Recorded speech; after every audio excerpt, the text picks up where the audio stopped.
Hi, everyone. This is acyuta-bhava from Nightlight Astrology, and today I am doing part 3 of a series on the nodes of the moon changing signs.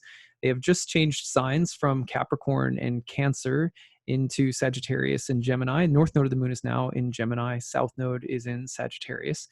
I would highly recommend checking out the first 2 installments of this series. You can also watch this as a standalone.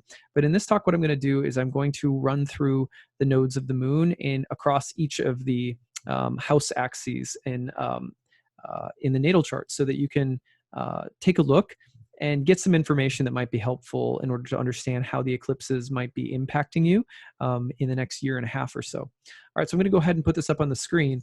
And the way I'm going to do this is, I know people are going to be like, well, what if I have the north node in this house and the south node in that house and so forth? I'm going to go through the house placements of the nodes in a more general manner, and I'll explain why in a second. So let's start with by putting the north node in the first house. We're just going to start there. So if you have Gemini rising, or if you have Sagittarius rising, the eclipses are going to fall across your first and seventh house axis. And I'm going to just explain in general the themes and tensions that might come up across the house axis, regardless of if you're a Sagittarius rising or a Gemini rising, because they're largely the same, and the difference is not super significant at least when addressing a huge audience of people, where the birth charts are the particularities of the birth charts are going to be so widely different that I would say that becoming more specific than talking about the house axis itself may actually do more harm than good. Because the more specific you tend to get when you're doing mundane forecasting and trying to apply it to people's birth charts, usually the more wildly you end up missing the target, because people's birth charts are so context specific. So if you have Gemini rising or Sagittarius rising across the first and the seventh house axis, here's what you can expect.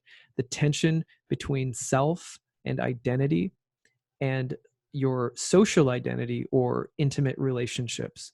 These are the areas of life in which you are going to experience the eclipses, which means the themes and tensions we've been talking about in part 1 and 2 of this video series, especially questions about the larger containment of your beliefs, the larger ideals by which you live your life that provide some larger sense of wholeness or cohesion, along with the deeper questioning, the analytical mind, and maybe, let's say, the everyday motion and movements of your life.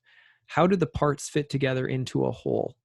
Simple way of breaking it down. But if you've watched part 1 and part 2, you know it can get a lot deeper than that. I'm just keeping it simple today. So where is the paradigm shift happening? The Jupiterian paradigm shift, the questioning of old values, or also the system that brings order to chaos if there is chaos happening in some way.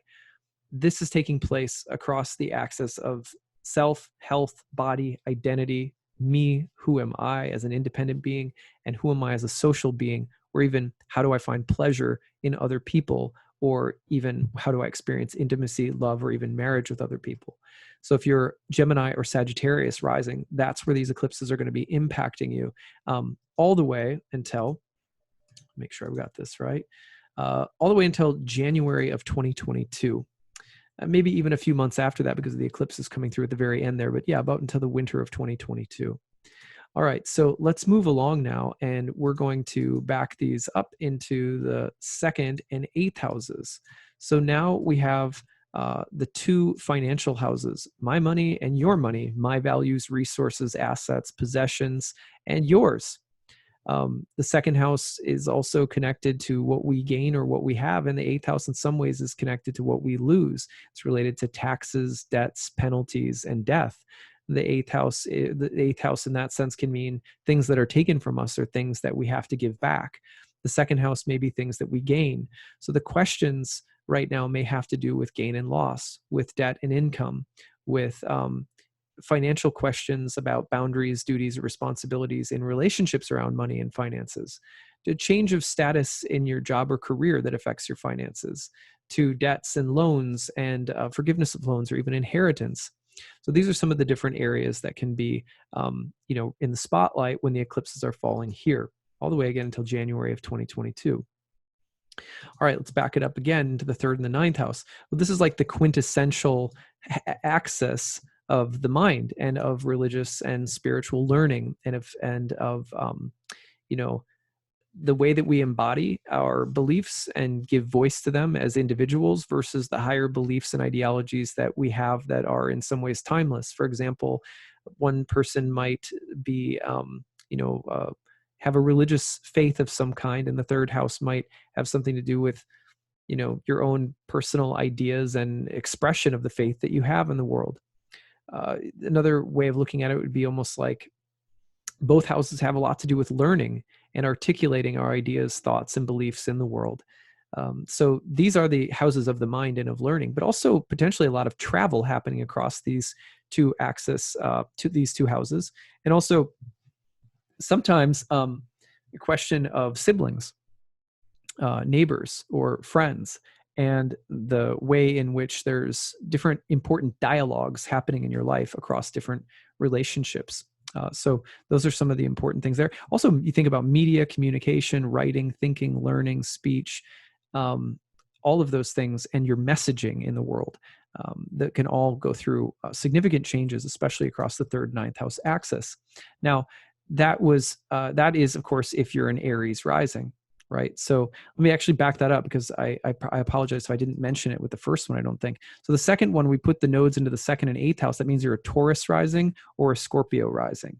And then in this one we just did with Gemini in the third and Sagittarius in the ninth whole sign house, that's if you're an Aries rising or Libra rising. Okay, so yeah, should have said that. Now we're using whole sign houses, which is what ancient astrologers use. So better if you look at whole sign houses, which means whatever your rising sign is, that sign becomes the first house, and then the signs fall out in order after that. You can see the chart is set up that way with 0 degrees of the sign on the cusp. So let's go forward. And now we're talking if you're a Pisces rising or a Virgo rising, Pisces or Virgo, coming across the 4th and 10th house axis, which is going to light up the house of career, or praxis, the ancient Greeks called, and the 4th house, which is called the subterranean place, or it's the place of home and family and roots. This is the houses that are often associated with father and mother, with parents and family, but also with the difference between your family or private sphere of life and what you practice or what you do out in the world, which could include your profession, but it also just might be what you tend to spend your time practicing or literally doing. So the question of professional change and change on the home front, your private life versus your public life, or even, your occupation or what you're occupied with, and, your home life. And what are they being impacted by? Mental, philosophical changes, changes in paradigm and thought. And you could think also of some reformation of your larger beliefs, and how they hold and give order to some amount of, daily chaos, daily activity, daily hustle and bustle. And these changes, this paradigm shift, will therefore be intimately connected to, their home, family, or career. Okay, so again, just brief ways of understanding it. Let's go ahead. So now we put the nodes of the moon in the 5th and the 11th houses. Now, these houses were traditionally called good fortune and good spirit. Good fortune and the 5th house is the joy of Venus, and good spirit and the joy of Jupiter was the 11th house. So these houses are pretty benefic and tend to bring about the improvement of our situation in life through just good, fortunate, joyful, pleasant things, or people entering our life, or allies or groups of people that are somehow important to us. But this might come along with some kind of paradigm shift, some kind of challenge to our thinking, some kind of destabilizing period around our ideals and how they shape our social life, and what kinds of good fortune is coming in as a result, or what kind of allies and friends we're making, or even in the 5th house, what we're doing creatively with our life, or where we're seeking joy and pleasure. This could also have something to do with, say, education involving children, with having the Gemini Sagittarius axis across the 5th and the 11th.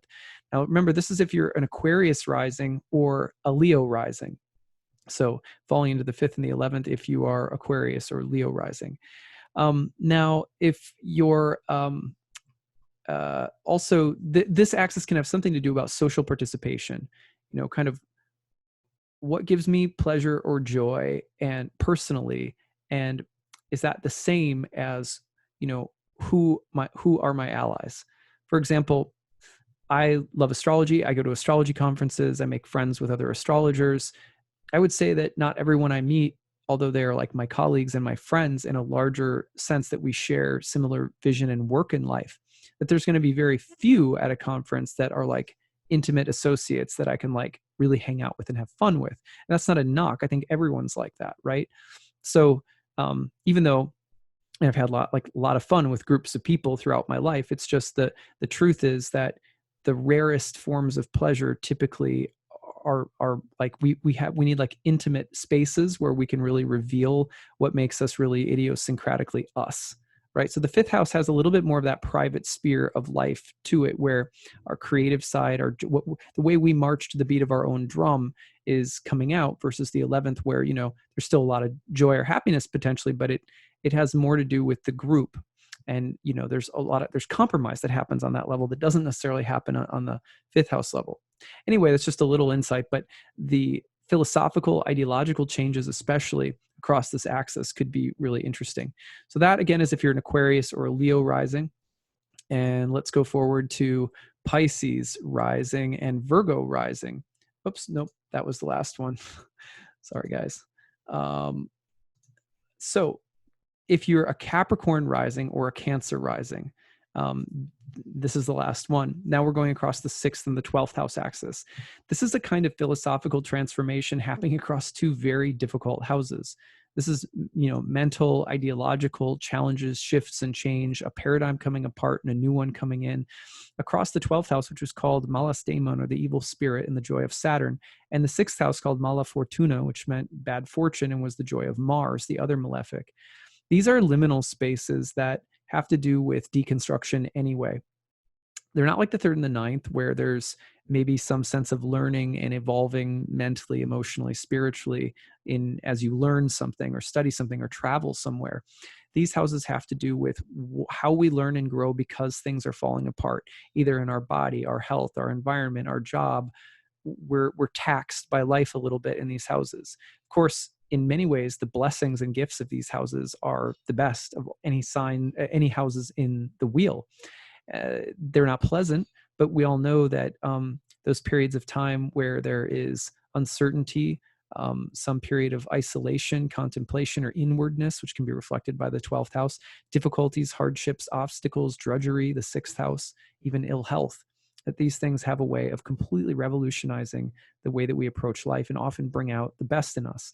So that can come out if you're a Capricorn or Cancer rising, because you're going to get these eclipses in your 6th and 12th houses. So that is what I have. I would love to hear from you guys. And I apologize that I know in some places I missed mentioning the sign up front. I'm starting to incorporate more of the style of videos for people. I know that people like it. And so I'm trying to do a little bit more of it where I just run through, you know, just kind of how to think about where this might be landing in your chart more specifically. Because I know that there's just a lot of practical utility in that, but I'm still getting used to doing it. In fact, most people probably don't even know, like my monthly horoscopes, when I do it sign by sign, I always recommend reading for your ascendant, by the way. That's the best.